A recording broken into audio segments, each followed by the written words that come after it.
Sisubala! Pangeran Jadi, maka aku harus menjatuhkan hukuman mati pada...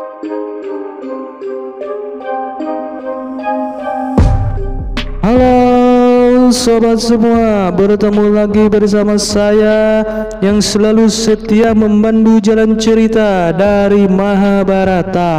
Kita langsung saja bercerita di episode sebelumnya. Duryudana beserta Dursasara, Sangkuni dan juga Raja Angga menghadiri acara yajna di Indraprastha. Melihat kemegahan yang ada di istana, Duryudana merasa iri hati atas keberhasilan yang Pandawa raih. Dalam hatinya Duryudana bertekad akan merebut semuanya dari tangan para Pandawa bagaimanapun caranya. Untuk melanjutkan ceritanya, tak usah banyak basa-basi di awal. Kita mulai saja pada alur Mahabharata episode 141. Sisubala berjanji akan membuat yajna ini gagal. Lalu Duryudana berkata jika dirinya akan melindungi Sisupala. Mendengar kata-kata Duryudana, Sisupala pun tertawa karena Duryudana tak akan bisa melindungi dirinya dari amukan Krishna. Namun ia merasa pede karena Krishna tak akan membunuhnya sampai kesalahannya genap 100. Dia tidak akan membunuhku. Dia akan memaafkan 100 perbuatan.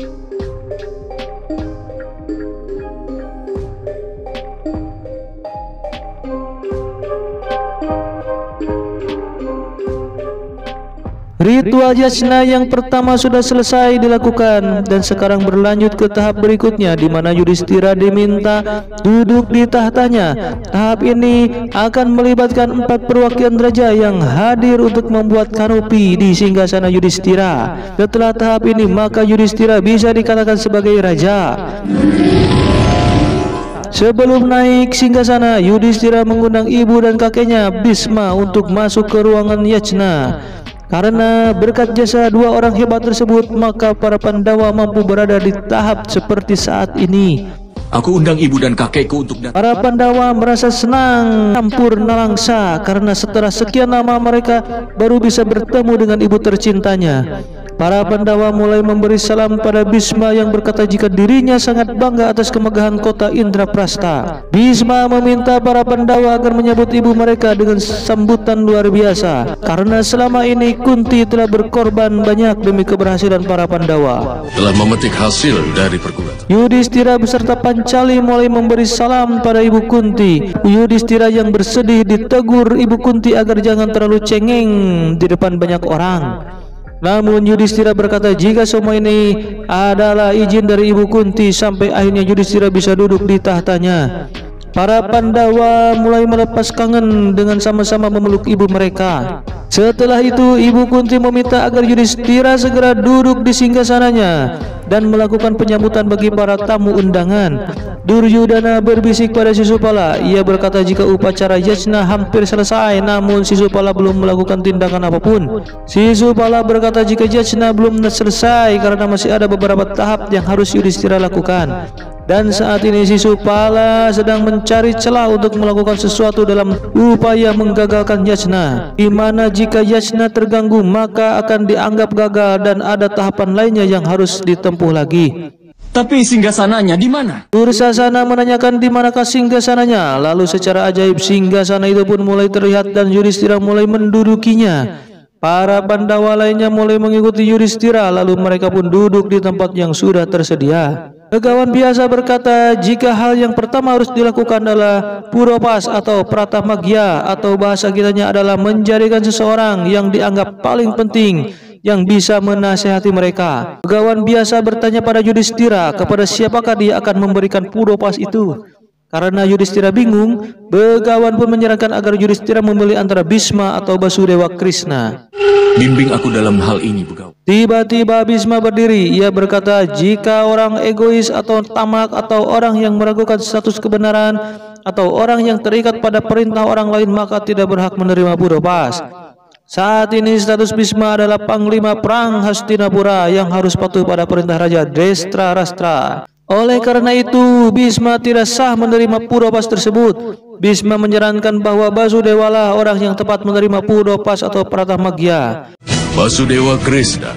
Atas saran dari Bhisma, Yudhistira pun mengumumkan pada semua raja yang hadir bahwa dirinya akan memberikan pratamagya pada Basudewa Krishna. Yudhistira pun meminta agar Sadewa segera membersihkan kaki Basudewa sebagai bukti pengabdian para Pandawa pada Basudewa Krishna. Hal ini membuat Sisupala beserta Sangkuni merasa sebal mendengarnya. Sisupala bertekad akan menghentikan yajna ini bagaimanapun caranya. Lalu para Pandawa pun mulai membasuh kaki Basudewa Krishna, memberi hormat dan menjalankan ritual lainnya. Tiba-tiba Sisupala berkata agar Yudhistira menghentikannya. Berhenti Yang Mulia Yudhistira. Sisupala mulai berdiri sambil berkata jika di tempat itu terdapat banyak para raja yang datang. Namun dengan memilih pengembala sapi sebagai bagian pratamagya, maka sama saja Yudhistira menghina mereka. Sisupala berkata sambil menghitung jumlah kesalahannya menggunakan bulu merak yang ia selapkan di perutnya. Siapa yang lebih pantas selain Basudewa di istana? Yudhistira bertanya pada Sisupala, siapakah orang yang lebih pantas daripada Basudewa? Kebenaran, keadilan dan pengetahuan ada pada Basudewa. Sisupala membantah lalu meminta para raja untuk memperhatikan Krishna. Dengan demikian maka kelakuannya yang selalu menipu juga mengkhianati orang lain akan terlihat. Seperti mencuri susu juga mentega yang merupakan hak Raja Hansa. Itulah yang selalu Krishna lakukan sewaktu kecil. Tak hanya itu, karena Krishna telah membawa banyak kematian bagi teman-teman terdekat Raja Hansa. Sisupala terus mengatakan keburukan yang ia tuduhkan pada Basudewa Krishna. Diam kau Pangeran Cedi. Bhima mulai membentak Sisupala agar Sisupala diam.